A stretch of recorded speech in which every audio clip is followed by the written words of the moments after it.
China once celebrated its swift recovery after lifting strict COVID-19 restrictions, now faces a barrage of challenges. Nearly a year after restrictions were lifted, the economy shows signs of stumbling. Prices are falling, exports and imports are plummeting, employment is rising, and a real estate crisis deepens. Foreign investors are fleeing the Chinese stock market, alarmed by the unfolding situation. A recent court order for the liquidation of Evergrande, China's largest property developer, adds to the concern. Economists ponder the implications of Evergrande's liquidation for China's broader economy. With Evergrande's staggering $300 billion debt default marking the onset of China's property market crisis, the lack of tangible results from reconstructing efforts has culminated a decisive court ruling. However, enforcing this ruling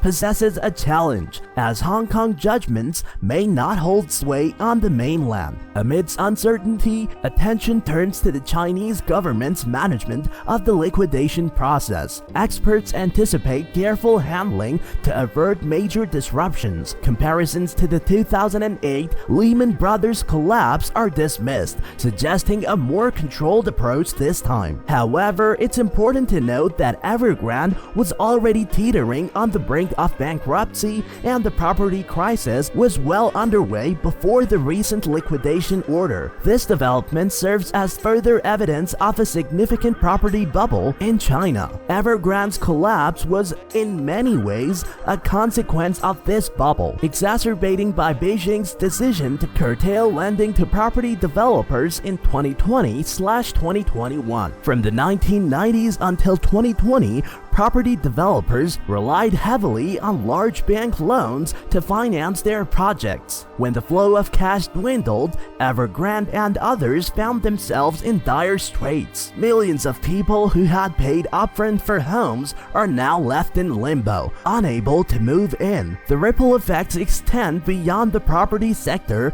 with China's GDP growth hitting a three-decade low of 5.2% last year, excluding the COVID-19 years. Consumer spending is down, leading to price drops and the looming threat of deflation. Foreign investment saw an 8% decline. While most economists believe these impacts will remain contained within China, some fear the worst is yet to come for the world's second-largest economy. The biggest impact of this liquidation will likely be felt in Hong Kong and among Chinese companies issuing debt overseas, mainly in dollars. Chinese courts may not accept Hong Kong's authority to seize assets for offshore creditors, favoring the completion of unfinished units using whatever assets are left. This uncertainty will likely deter new investors from buying Chinese bonds in dollars, increasing the cost of funding for Chinese companies overseas. The Chinese economy, heavily intervened by the state, including the banking sector,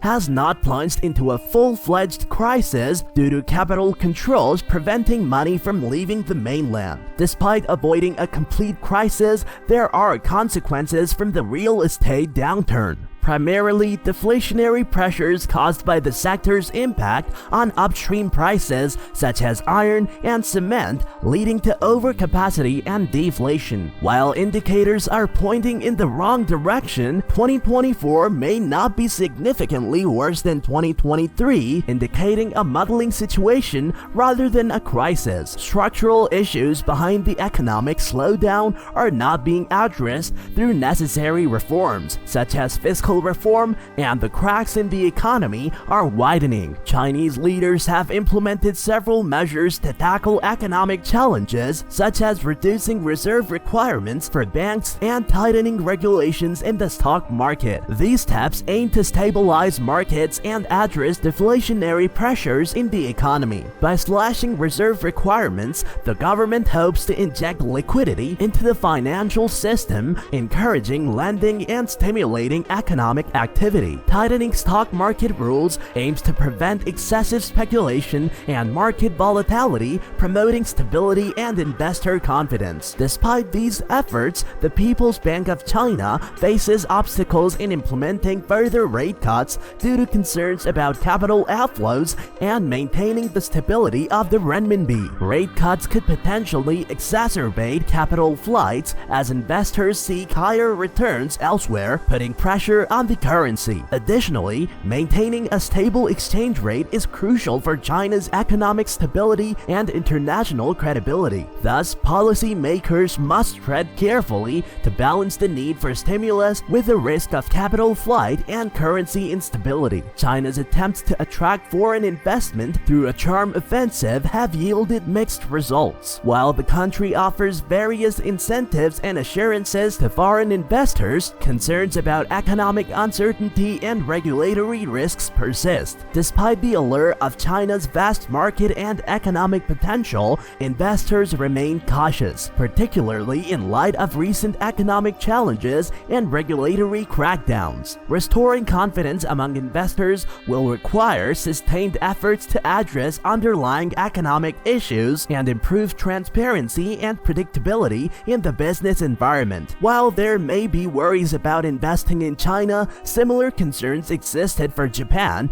during its prolonged period of deflationary pressures, suggesting that opportunities may arise from cheaper assets. Japan's economy has undergone significant changes with a substantial inflation differential compared to the world until recently. This has made Japan comparatively cheaper due to lower inflation rates, reminiscent of the situation in the 1980s and early 1990s. Conversely, China's economic trajectory may not mirror Japan's severity given its substantial global manufacturing market share, a feat Japan never achieved. China's manufacturing prowess could potentially mitigate the severity of its economic challenges, offering some resilience and global economic shifts. As China converges rapidly with developed economies, particularly the US, concerns arise over the sustainability of this growth trajectory. While it may decelerate at some point, the prospect of China reaching a comparable level of growth with the US raises the potential for a significant market with a mature consumer base. Despite economic worries, this scenario suggests a transition towards a more stable, albeit slower, growth phase, offering opportunities for market expansion and consumer development. In the US, despite faster than expected economic growth and record stock market highs driven by the tech sector, a contrasting trend emerges with a downsizing of tech giants. Despite substantial profits, layoffs totaling thousands of employees have occurred, reflecting shifts in consumer habits and increased competition. This trend extends beyond the tech sector, with layoffs observed across various industries, including retail and media, driven by efforts to lower costs amidst changing economic landscapes. The impact of interest rate changes reverberates across sectors, with tech companies facing pressure from investors to enhance profitability. Although artificial intelligence holds promise for the future labor market, widespread replacement by AI has not yet materialized. However, gradual changes in business models, particularly in companies reliant on digital advertising revenue, are underway, influenced by advancements in AI technology. In the media industry, layoffs may stem from heightened competition from alternative platforms and evolving consumer behaviors. Uncertainty persists regarding the impact of AI on web traffic and advertising revenue, necessitating adaptability and strategic adjustments in business models to navigate changing market dynamics. Overall, while economic challenges persist, proactive measures and adaptation strategies offers avenues for resilience and potential growth in both domestic and global markets. Polyemployment, the practice of working working more than one job simultaneously is no longer solely driven by financial needs, but is increasingly influenced by factors such as exploring different career paths. This trend, also known as polyemployment, is on the rise, with a new study revealing that polyemployed shift workers more than doubled over the past 2 years. Interestingly, 60% of poly workers are women, and a significant portion are young, with 1 in 5 Generation Z workers engaging in polyemployment. This trend is particularly prevalent in industries such as hospitality, healthcare, and retail. The reasons behind this trend are multifaceted. While financial pressures certainly play a role, especially with the rising cost of living, there is also a growing inclination among younger workers to experiment with multiple career paths. The traditional notion of lifelong career paths is becoming less stable, particularly in the wake of events like the global financial crisis and the COVID-19 pandemic, prompting younger workers to seek multiple job opportunities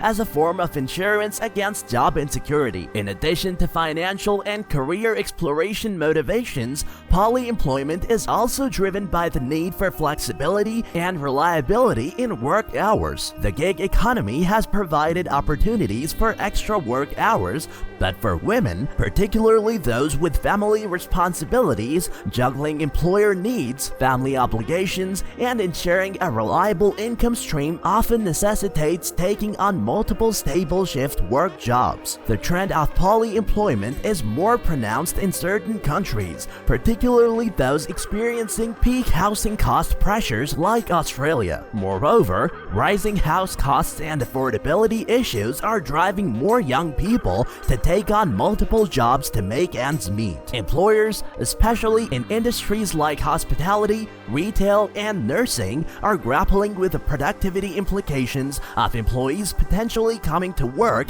after finishing a shift elsewhere. However, some employers may need to provide more reliable work hours and flexibility to accommodate workers engaging in polyemployment. As the global economy continues to evolve with technological advancements and changing labor market dynamics, the trend of polyemployment may persist. While it presents challenges for employers and workers alike, it also offers opportunities for individuals to navigate uncertain economic landscapes and manage their financial and career aspirations effectively. If you have found the video informative and insightful, don't forget to hit the like button and subscribe to our channel. Also, feel free to add your thoughts in the comment section below.